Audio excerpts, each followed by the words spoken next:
ating offer to reading sa umagang ito ay nagsisimula na naman. At ang sulata po ay ating mababasa sa aklat ng Isaiah chapter 6 verse 8. Ang sabi po ng talata ay ganito: At narinig ng Panginoon na nagsasabi, sino ang aking isusugo? Sino ang aayo para sa atin? At ito ay aking narinig, kaya ako ay sumagot. Panginoon, nandito ako ay iyong suguin. Ito pong si William Stein Jr. ay isa po siyang imigranteng Alaman na taga-Brazil. At ang bata pong ito, sa kanyang kabataan ay nakitaan na ng pagsusumikap sa pag-aaral. Kaya ang sabi po ng kanyang mga magulang, malaki ang kapakinabangan ng kanilang anak pag ito ay nakatapos. Nung siya po ay nakatapos, siya naman ay nakapag-asawa na. Ang kanyang pong naging asawa ay si Maria, na anak po ng isang nagtatag ng isang pagawaan ng aklat doon po sa Brazil. Ang mag-asawa pong ito ay hindi umalis sa lugar na yun sapagkat ang sabi nila, mayroon namang kapayapaan sa lugar na yun. At sila naman po, hindi pa sila nabibinyagan, sila po ay sumusunod na. Sila po ay nabubuhay na mayroon silang pangtingguhang pagsamba sa ating Panginoon. Meron po isang pastor na taga-Amerika na nakarinig po ng tungkol sa mag-asawang ito. At siya ay naging interesado, dinalaw niya po ito at nakita niya nga na ang mag-asawang ito ay nabubuhay ng ayon sa utos ng ating Panginoon. Hindi naman nagtagal, ito ay nabinyagan. At sila po ang kauna-unahang naging Adventista sa lugar po ng Brazil. Ang mag-asawa po ito ay nabubuhay na mayroong pagmamahal sa kanilang kapwa. Sila po ay napakamatulungin. At sa katunayan nga po, sila ay nagbebenta ng kanilang mga ari-arian para lamang makapagpagawa ng paaralan para doon sa mga batang gustong makapag-aral. Napakalaki po ng kanilang pagtitiwala sa ating Panginoon na sinusunod nila ang lahat ng kanilang nababasa sa Biblia. Nang sumunod po ng mga pangyayari sa kanilang buhay, hindi talaga sila umalis sa lugar na yon at dahil nga sila ay nabinyagan na. At hanggang sa ngayon, sila ay nagtatapat sa ating Panginoon. Ang panawagan po mga kapatid sa atin, hindi pa natin magaya ang mag-asawang ito na nagbebenta ng kanilang ari-arian para makabili at makapagpatayo ng mga paaralan. Meron po tayong magagawa sa pamamagitan po ng ating pananalangin.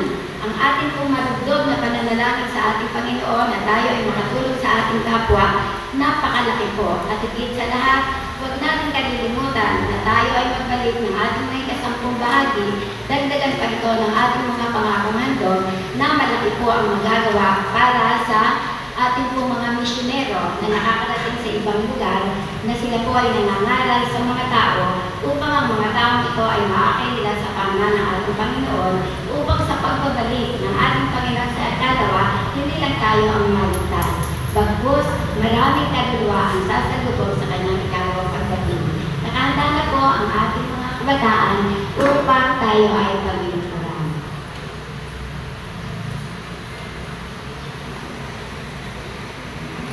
Yung isa pa dito.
bilang Diyos ng tahanan na nasa mga langit. Sa mga oras po ito, Ama, kami ay lumalapit sa inyo. Hinihiling pa namin ang inyong gabay, ang inyong dakilang Espiritu na siyang mamuna sa amin. Patawad po sa aming mga kasalanan, Ama, upang kami naman ay maging karapat-dapat sa pagtawag namin sa inyo.